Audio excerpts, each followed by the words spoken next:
sé si todos os habéis dado cuenta, pero lo que hemos pasado este vídeo eran respuestas verídicas, de verdad, a exámenes a alumnos de la ESO, Educación Secundaria Obligatoria en España. Esto pertenece al decálogo que muchos profesores, hartos de estas preguntas que responden a una apatía de estudios, a una ignorancia, han hecho un decálogo y todas esas respuestas son verídicas, de verdad.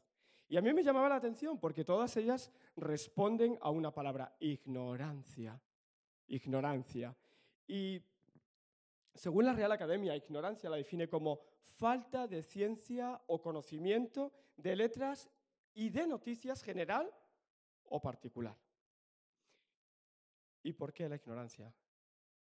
Hoy vamos a viajar a lo largo de dos largos capítulos de Hechos 3 y 4. Y a lo largo de este capítulo hay un estado de ignorancia perpetuo. Nos vamos a encontrar los protagonistas de nuestra historia, a Pedro y a Juan, que tienen que enfrentarse a la ignorancia de una multitud y a la ignorancia de gobernantes, de sumos sacerdotes, de personas con poder e influencia religiosa. Pero antes de pasar a la historia, la ignorancia, como habéis visto, a muchos de vosotros os ha producido risa, ¿verdad? La ignorancia produce risa y burla del que no sabe. Incluso muchas veces la ignorancia, el estado de ignorancia, de desconocer las cosas, de esa falta de conocimiento, puede producir también prejuicios y estereotipos que alimentamos, que criticamos y que actuamos por apariencias, porque desconocemos. Harto estoy de hablar con amigos españoles. Londres vive bajo la nieve. Todos los ingleses toman té a las 5 de la tarde, ¿verdad? Y a veces creemos estereotipos y los vamos alimentando por una falta de conocimiento, porque hay ignorancia. La ignorancia también puede provocar el hecho de tomar decisiones erróneas, porque desconocemos la verdad, estamos en un estado de ignorancia y no sabemos qué es lo correcto. Y ante todo, hoy, lo que quiero poner de manifiesto es que la ignorancia, el desconocimiento, la falta de conocimiento produce una actitud errónea.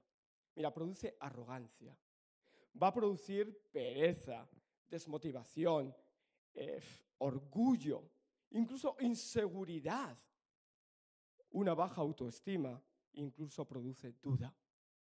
Y por último, la ignorancia puede provocar también que caminemos de una forma separada de Dios. Así que, dicho esto, ignorancia que nos ha causado risa a todos, nos vamos ahora sí a Hechos 3 y a Hechos 4. Básicamente lo que sucede es, encontramos a Pedro y Juan, dos amigos cercanos de Jesús, al cual han visto durante 3 años caminar, han aprendido, han sido transformados por su presencia, le han visto morir y, como nos han dicho, le han visto resucitar. Y la resurrección es el inicio de esta historia que estamos volviendo a vivir con la guía del libro de Hechos. Entonces, Pedro y Juan se dirigen al templo, más o menos a las 3 de la tarde, cuando más pica el sol, y se dirigen a la oración. Pero justamente antes de entrar en el templo, alzan su vista y ven a una persona de más de 40 años que estaba cada día cerca de la puerta del templo para pedir limosna. Y esta persona tenía una discapacidad, estaba cojo. Pedía limosna y Pedro le dice: mira, no tengo oro, no tengo plata, eso que tú pides, pero sí tengo algo. En el nombre de Jesús, levántate y anda. Y mira, este hombre, que era cojo de nacimiento, más de 40 años, nos dice más adelante, se pone de pies y entra con ellos al templo. Un paréntesis, un cojo en esta sociedad era un ser marginal, un ser que vivía con unas condiciones básicas y que no estaba integrado en una sociedad religiosa y menos podía entrar en el templo. Pero gracias a este milagro que Jesús hace a través de Pedro, este hombre puede entrar en el templo y adorar a Dios. Y no solo andando, sino saltando. ¡Wow! ¿Os imagináis, no? El panorama. Vale, esto obviamente provoca algo, produce algo en el entorno. ¿Recordáis? Estamos en Jerusalén. Había subido muchísima gente a celebrar una fiesta que era Pentecostés, ¿recordáis? Por lo tanto, había mucho trasiego, había muchísima gente. Y la gente se percató de este milagro. Y vieron a un hombre que no podía andar, que podía andar, un hombre que estaba excluido a estar incluido, un hombre que no podía entrar en el templo y ahora puede entrar. Provoca un asombro increíble en la multitud cercana. Entonces vemos un resultado, un milagro público, vemos una multitud en asombro y lo que yo veo aquí es una gran oportunidad para Pedro y Juan de compartir lo que habían aprendido con el maestro. Y es lo que vamos a ver. Van a venir Noé e Isa y nos van a hacer dos lecturas que es donde nos vamos a centrar. Aquí es donde estamos. Se ha producido un milagro y Pedro y Juan se ven de cara al público y esto es lo que le dicen. Pedro, al ver esto, habló así al pueblo. Israelitas, ¿por qué os sorprendéis de este suceso? ¿Por qué nos miráis como si hubiera sido nuestro poder o nuestra religiosidad lo que ha hecho andar a este hombre? El Dios de Abraham, de Isaac y de Jacob, el Dios de nuestros antepasados, ha colmado de honor a Jesús su siervo, a quien, por cierto, vosotros mismos entregasteis a las autoridades y rechazasteis ante Pilato cuando ya éste había decidido ponerlo en libertad. Rechazasteis al santo y al justo para pedir a cambio la libertad de un asesino.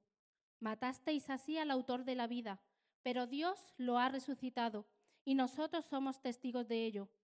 Pues bien, por creer en Jesús se le ha fortalecido las piernas a este hombre que estáis viendo y que vosotros conocéis.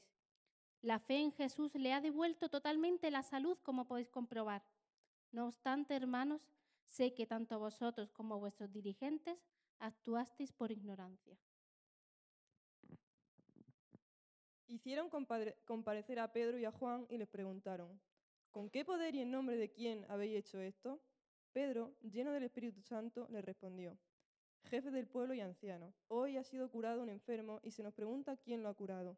Pues bien, habéis de saber, tanto vosotros como todo el pueblo israelita, que este hombre se encuentra ahora sano ante vuestros ojos gracias a Jesús de Nazaret, a quien vosotros crucificasteis y a quien Dios ha resucitado. Él es la piedra rechazada por vosotros los constructores, pero que ha resultado ser la piedra principal. Ningún otro puede salvarnos, pues en la tierra no existe ninguna otra persona a quien Dios haya constituido autor de nuestra salvación. Podemos poner ese versículo y ese encabezamiento. Ahora bien, hermanos, yo sé que vosotros y vuestros dirigentes, vuestros gobernantes, vuestros líderes religiosos, actuasteis así por ignorancia, por falta de conocimiento. Es interesante que ya no es el milagro lo que más va a importar aquí, sino el desconocimiento que tiene la multitud y sus dirigentes de quién era Cristo. ¿Por qué os asombráis? Decía Pedro, pero ¿por qué os asombráis? Pero si esto es el poder de Dios. ¿Por qué ponéis los ojos en nosotros que somos humanos? ¿Por qué ignoráis? Y les relata todo el poder de Cristo. Y les va a comenzar a decir, primeramente, no pongáis vuestros ojos en nosotros, que somos humanos, sino lo que ha pasado aquí ha sido una manifestación de poder del Espíritu Santo. Y no somos nosotros.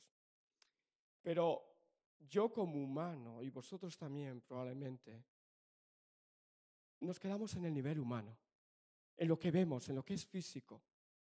Y nos resulta difícil dar un paso más allá para entrar en un terreno donde Dios opera. Por ignorancia, por ignorancia. ¿Recordáis lo que produce la ignorancia, como os decía al principio?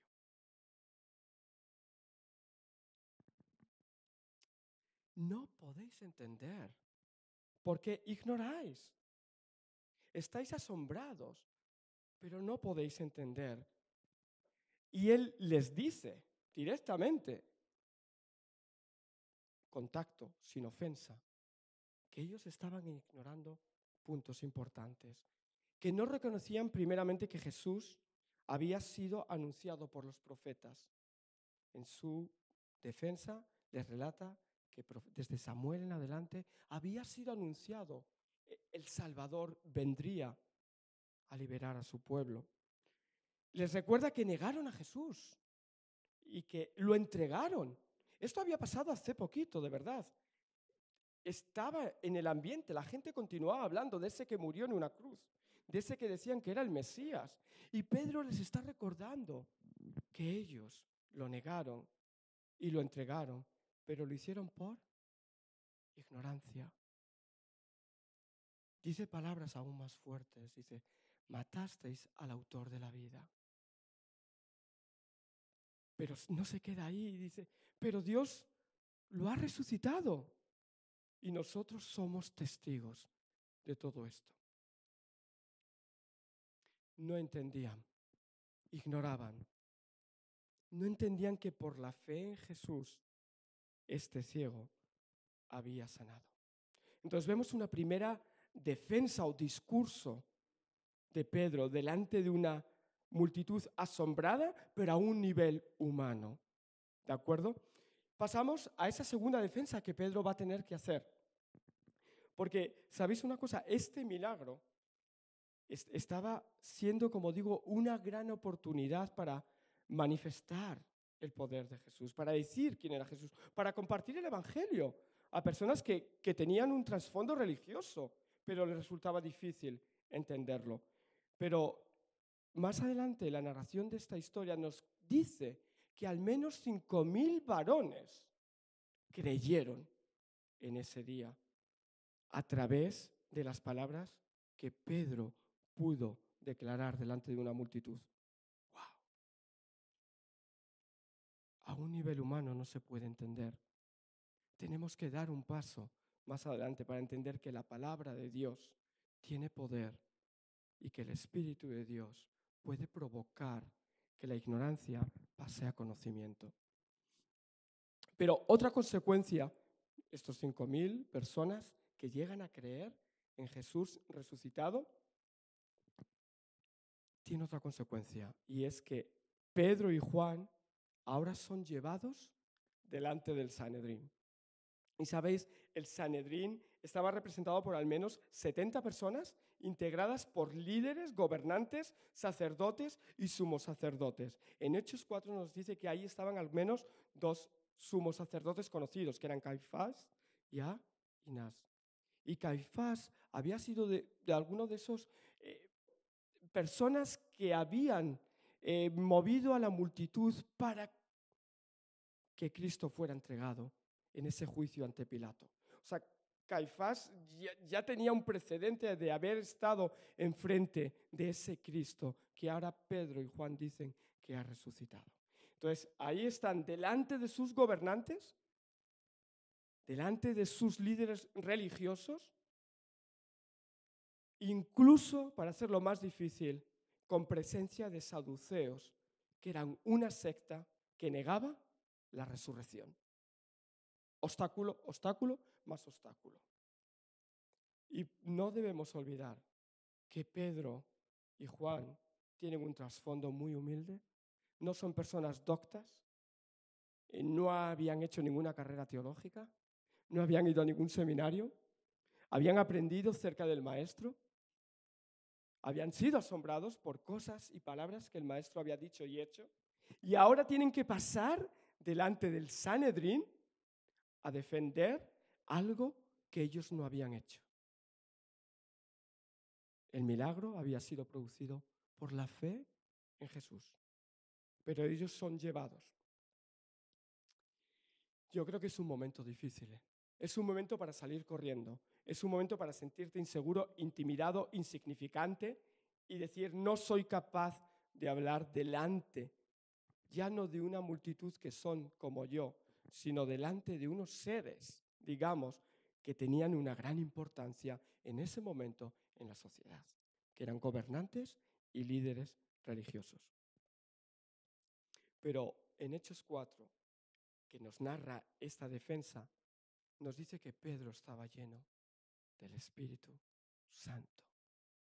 Nuevamente, encontramos que Dios capacita, que Dios da poder a aquellos que creen en Él para hacer cosas que son difíciles para el hombre, como era una defensa ante personas doctas y bien preparadas que conocían la ley, que tenían un esquema religioso cómodo con el cual se manejaban y estaban satisfechos. Entonces, el segundo versículo que yo quiero hacer hincapié nos dice, pues bien, habéis de saber todos vosotros, líderes religiosos y líderes políticos, habéis de saber. No puedo leer allí, pero le dice como, habéis de saber, tanto vosotros como todo el pueblo israelita, que este hombre se encuentra ahora sano, este cojo, ante vuestros ojos, gracias a Jesús de Nazaret, a quien vosotros crucificasteis y a quien Dios ha resucitado. ¡Wow! Y creo que lo diría, me atrevo a decir, sin tartamudear y sin temblar, porque, ¿sabéis? Estaba lleno del Espíritu de Dios. Les está diciendo que Jesús es la causa de esta sanidad y es lo que nos cuesta entender, porque estamos en un estado de ignorancia. Y se lo dice con muy buenas palabras. Pedro está siendo respetuoso con ellos. Y le dice, es necesario que sepáis, que salgáis de ese estado de ignorancia y reconozcáis que nosotros no tenemos nada que ver con esto, que es Dios quien lo ha hecho. Dios ha resucitado a Jesús. Yo creo que se estaban arriesgando a mucho. Se estaban jugando el pellejo. Y además les atreve a decir, en ningún otro hay salvación. ¡Wow! Eso debe desubicar, eso debe enorgullecer, eso debe llenar de ira. ¿Pero qué me estás diciendo tú? ¿Quién eres tú? Más adelante en la narración de este hecho nos cuenta que los sumos sacerdotes, los miembros del Sanedrín, estaban asombrados de cómo hablaban. Personas no doctas estaban hablando de una forma que no les correspondía.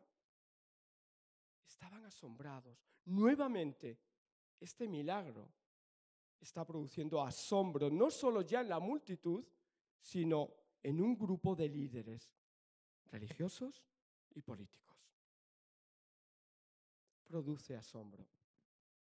Pero a un nivel humano, nuevamente. ¿Gente sin estudios habla de esta manera? En ningún momento aparece en su discurso, ¿es Dios quien ha hecho esto? ¿Sí o no? ¿Jesús está resucitado, sí o no? Se quedan en el nivel humano, en lo superficial, en las consecuencias. La narración nos dice que ellos no niegan el milagro. Pero ¿sabéis una cosa? No lo admiten. Su ignorancia no les permite admitir la causa del milagro. Jesús resucitado. No sé en qué estado te encuentras. No sé con qué luchas. Pero sí que a veces hay que dar un paso de fe para entender las cosas de Dios. Y no quedarnos en un estado cómodo, de ignorancia, no quiero ofender a nadie, pero tiene que pasar algo a un nivel superior para romper la perspectiva humana, para pasar a una perspectiva divina. Merece la pena preguntarse, ¿es Jesús el que ha hecho esto? Más que asombrarse cómo lo hizo y cómo habló, sino es realmente. Yo pienso que como líderes religiosos y personas de poder influyentes en la sociedad, no quieren perder su autoridad, quieren seguir mandando, quieren seguir ellos los que toman decisiones y tienen control sobre las personas y sobre su vida. No les apetecía para nada romper un esquema religioso cómodo, como nos pasa hoy en día a muchos de nosotros, que por cultura hemos heredado ciertas cosas y nos movemos cómodamente y no queremos que nadie rompa esos esquemas. Pero aquí nos viene una prueba directa de que Dios capacita a hombres para hablar y defender su fe, incluso frente a gente influyente y con poder. Estaban satisfechos con su sistema religioso y no permiten que Dios pueda obrar de otra manera que más de la que ellos están acostumbrados. Por lo tanto, como digo, no niegan este milagro, pero no lo aceptan, digamos, no lo admiten. Por lo tanto, delante del Sanedrín, salen triunfantes, digamos, porque la que les podía haber caído encima era grande, creerme. La osadía de hablar de una forma tan segura podía haber traído castigo, tortura, aflicción y condenación en cárcel. Pero entonces dicen, bueno, no hallamos ninguna culpa en ellos. Vamos a amenazarles.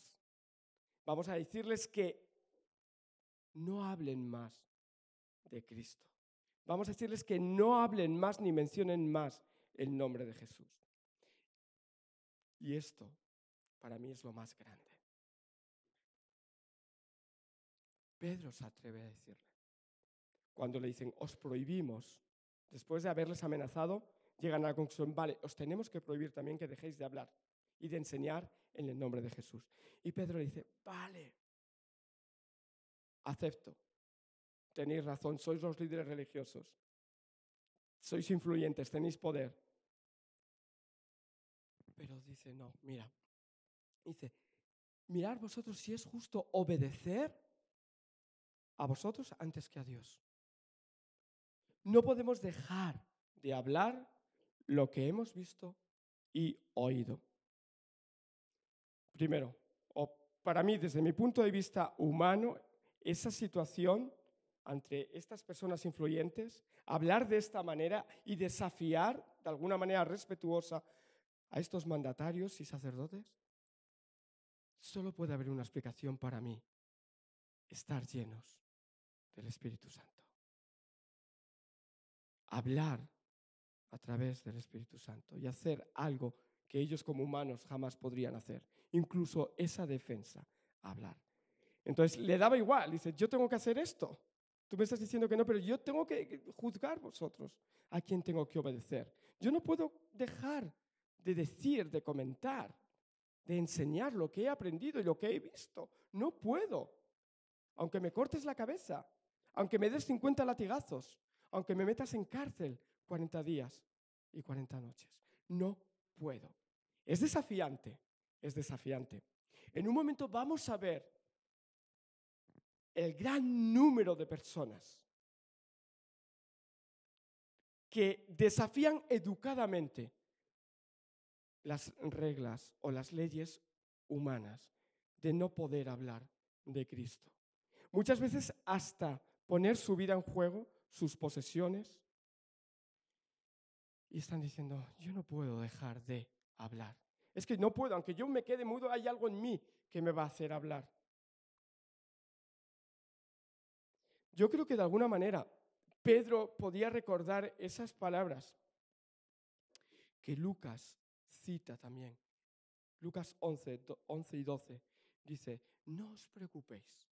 Cuando os lleven delante de gobernantes, delante de sacerdotes, no os preocupéis qué vais a decir, porque el mismo Espíritu os dará la palabra que tengáis que decir. Es decir, cuando uno lo mira al segundo nivel divino, sobrenatural, entiende que Dios está detrás de todo eso, y hasta tal punto que tú eres capaz de poner tu vida en juego. Si no, sería simplemente estar flipado, rayado, se te va la olla o estás drogado o borracho. Porque si no, no hay otra forma de entenderlo. Y esto es así desde la primera iglesia primitiva hasta nuestros días. Para terminar, yo quiero retarte a que des un paso más adelante y puedas mirar a un nivel donde Dios actúa y no solo el hombre. Porque mira, estos hombres no hicieron el milagro, no lo hicieron. Dios fue quien lo hizo y utilizó a Pedro y a Juan para hacerlo.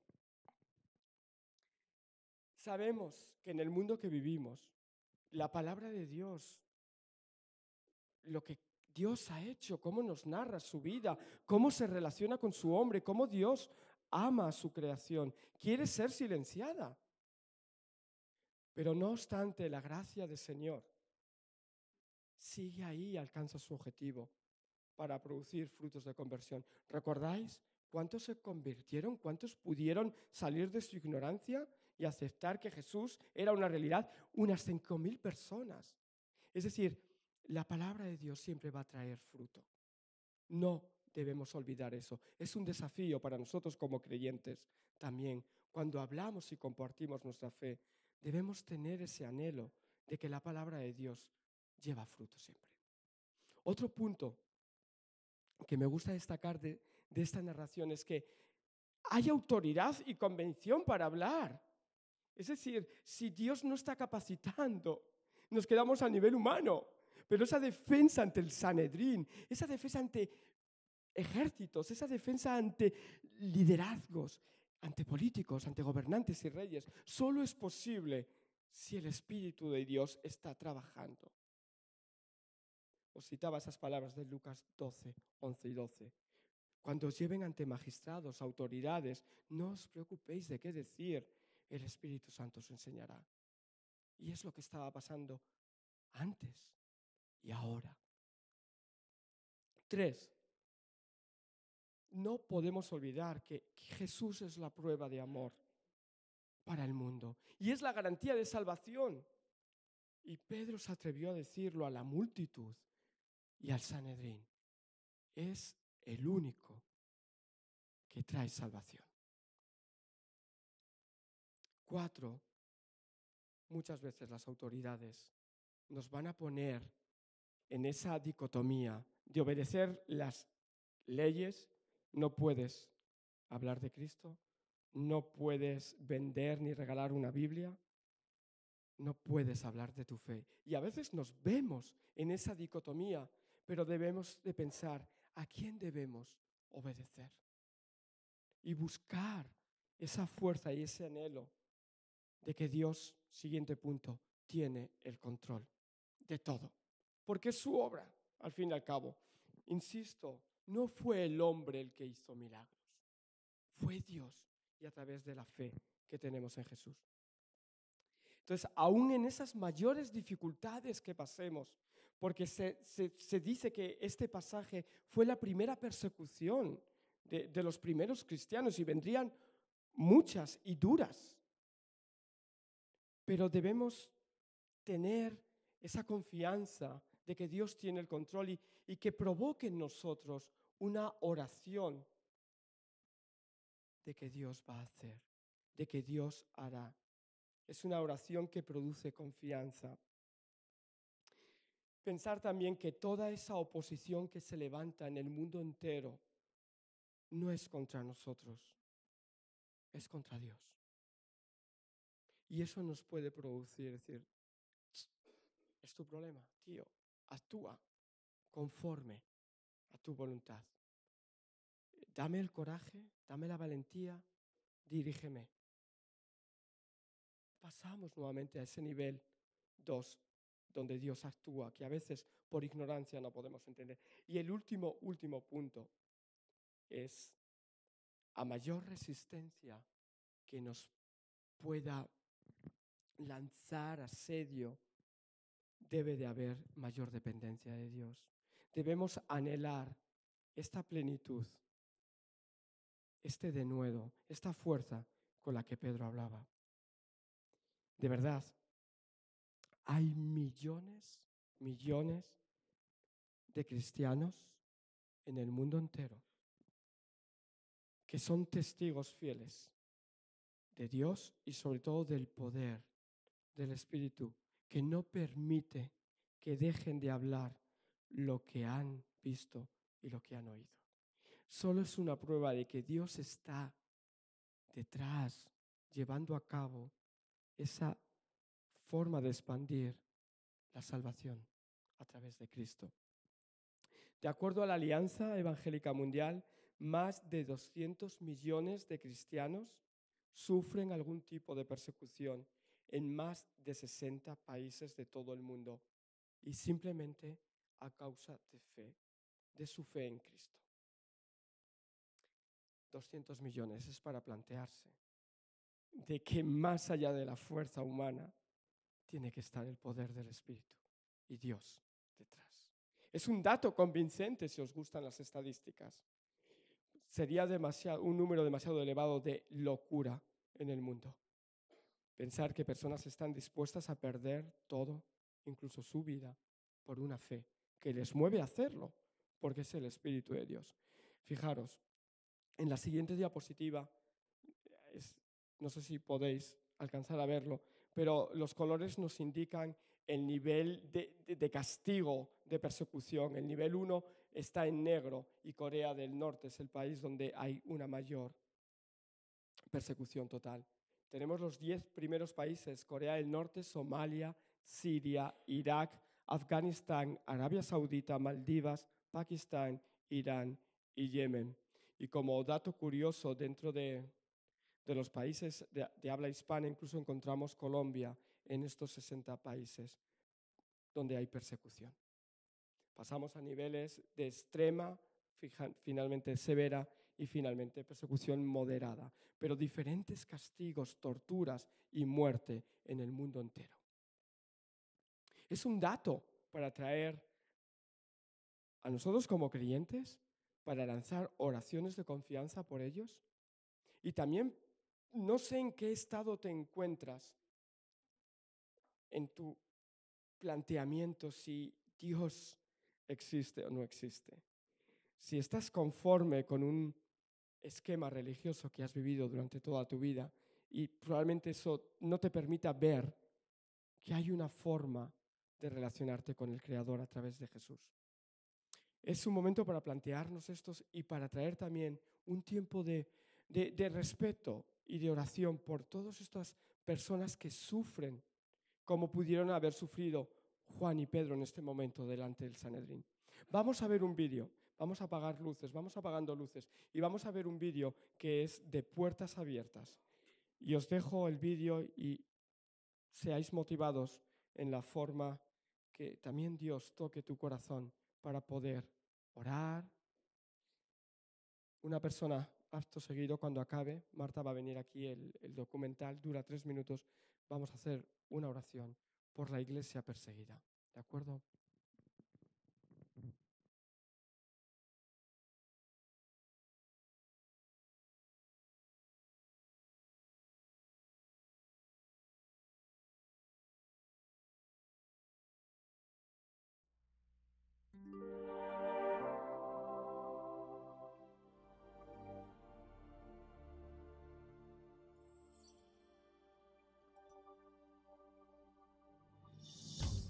Tino pa ben mako kujo book bedanat ba chwejo kuja ping ogaki ye kujum kuwa banadi gachu mo betalgat.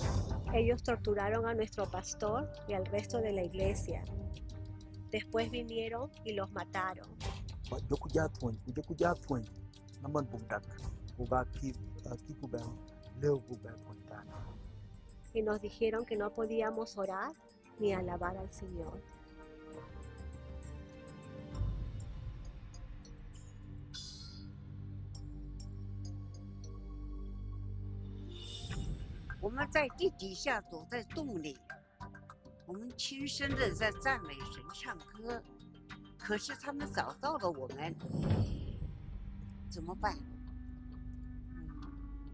في السجن في البلاد دي تشوف الشر بعينه. كنت أنا ومراتي في السجن، اتحبسنا مع بعض في زنزانة انفرادية، لكن اللي أشر من كده إنها عملت معاملة أشر بما لا يقاس. Chiglega ke ga ban tony mata ban yobni mata walel nakaya na wicket en yana nitibe nalimbe yesu al mesenta be point Yo les dije, si me matan, voy a estar con Jesús. Ustedes me quieren matar o me quieren dejar vivir, no importa, yo gano. 耶稣说：“他们逼迫了我，他们怎么可能不逼迫你们呢？”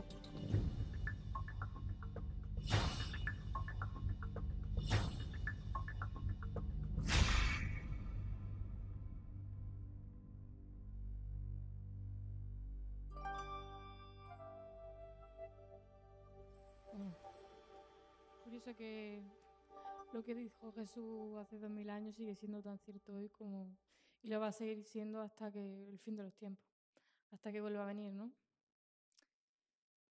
Señor, gracias porque podemos disfrutar de la libertad para poder adorar, para poder alabarte, para poder reunirnos y vivir como tú deseas que vivamos, Señor, como el plan que tienes para nosotros.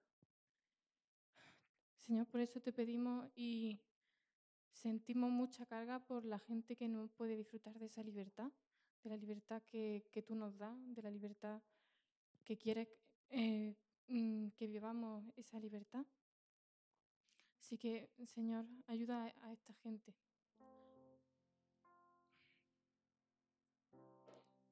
Dale fuerza.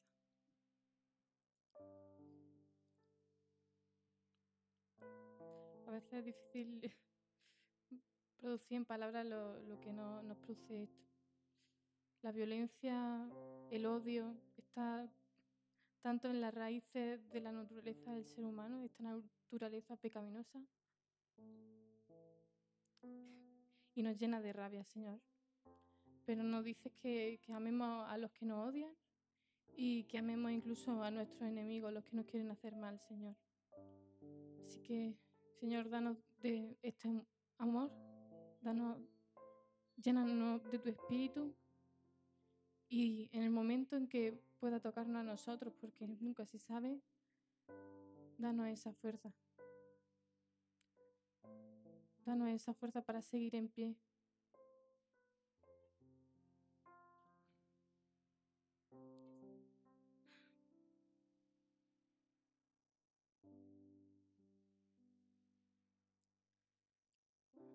Señor, es difícil pedir que nos proteja de todo esto porque tú ya nos lo dijiste, que nos iban a perseguir, que nos iban a odiar por causa tuya, Señor. A veces no hace falta tanto, a veces para que esto ocurra, ¿no? A veces falta incluso mucho menos. Pero bueno, Señor, bendice esta gente, Señor.